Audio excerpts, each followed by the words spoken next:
എന്താണ് പ്രോബയോട്ടിക് ആയിട്ടുള്ള ഭക്ഷണങ്ങൾ അല്ലെങ്കിൽ പ്രോബയോട്ടിക്കുകൾ നമ്മുടെ തലച്ചോറിന്റെ അല്ലെങ്കിൽ ഞരമ്പിന്റെ പ്രവർത്തനത്തിനെ എങ്ങനെ ബാധിക്കും എന്ന് സാധാരണയായിട്ട് ഒപിയിലെ പേരൻസ് ചോദിക്കുന്ന ഒരു ഡൗട്ടാണ്. അത് ഞാൻ doctor Rakesh, consultant paediatric neurologist, Parumala hospital. പല ന്യൂറോളജി സംബന്ധമായിട്ടുള്ള അസുഖങ്ങളുടെയും സ്രോതസ് നമ്മുടെ ആമാശയത്തിൽ അല്ലെങ്കിൽ നമ്മുടെ കുടലിൽ നിന്നാണ് എന്നാണ് ഇപ്പോഴുള്ള പഠനങ്ങൾ തെളിയിക്കുന്നത്. അതിനെ ഗട്ട് ബ്രെയിൻ ആക്സിസ് ആണെന്ന് പറയുന്നത്. ഗട്ട് എന്ന് പറയുന്നത് നമ്മുടെ ഗ്യാസ്ട്രോ ഇൻഡസ്ട്രിയൽ സിസ്റ്റവും ബ്രെയിൻ തമ്മിൽ ഒരു കണക്ഷൻ ഉണ്ട്. അതാണ് ഗട്ട് ബ്രെയിൻ ആക്സിസ് എന്ന് പറയുന്നത്.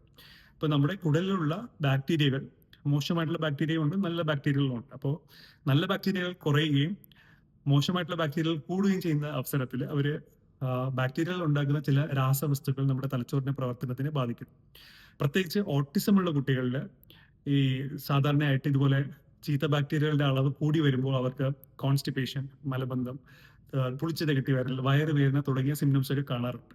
അപ്പോൾ ഇങ്ങനെ ഉള്ള സിംറ്റംസ് ഉള്ള കുട്ടികൾക്ക് ഓട്ടിസത്തിന്റെ ലക്ഷണങ്ങൾ കൂടുതലായി അവർ പ്രകടിപ്പിക്കുകയും അവർക്ക് മറ്റ് ഓട്ടിസമുള്ള കുട്ടികളിൽ നിന്ന്, അതായത് ഈ സിംറ്റംസ് ഇല്ലാത്ത ഓട്ടിസമുള്ള കുട്ടികളെക്കാൾ കൂടുതൽ ഉത്കണ്ഠ, ഭയം, അതുപോലെ പെരുമാറ്റത്തിലുള്ള വ്യത്യാസങ്ങൾ, മൂഡിലുള്ള പ്രശ്നങ്ങളൊക്കെ കൂടുതലായി കാണാറുണ്ട്.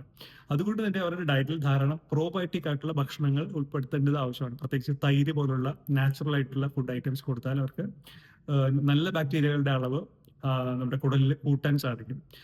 ഇതേ സിംറ്റംസ് ഉള്ള കുട്ടികൾക്ക് നമ്മൾ ചിലപ്പോഴൊക്കെ പ്രോബയോട്ടിക് സപ്ലിമെന്റുകൾ കൊടുക്കാറുണ്ട്. കാരണം അവർക്ക് ഈ ഒരു സിംറ്റംസ് റിലീവ് ആയിട്ടുണ്ടെങ്കിൽ അവരുടെ ഓവറോൾ ഓട്ടിസ്റ്റിക് സിംറ്റംസ് ഇംപ്രൂവ് ചെയ്യുമെന്നാണ് ഇപ്പോൾ ഉള്ള പഠനങ്ങൾ സൂചിപ്പിക്കുന്നത്. ഒരുപക്ഷെ അത് അവർക്ക് നല്ലൊരു ബെനിഫിറ്റ് ഉണ്ടാക്കാൻ സാധ്യതയാണ്. Thank you.